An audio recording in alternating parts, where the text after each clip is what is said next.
يحتاج تصرفين لتر زيت، وبالأخير ما تطلع البطاطس مقرمشة. بس جربي هاي الوصفة وادعي لي. تحتاجون 5 بطاطسات أو حسب الكمية اللي انتو تريدوها، يعني كم عدد الأشخاص اللي عندكم.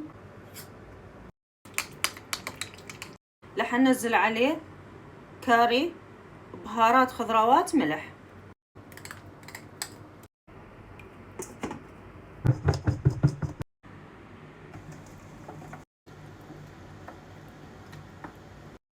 ندخلها بالفرن على درجة حرارة 180 إلى أن تستوي وتتحمص. تشوفوا ما شاء الله شلون فرنش فرايس يجنن.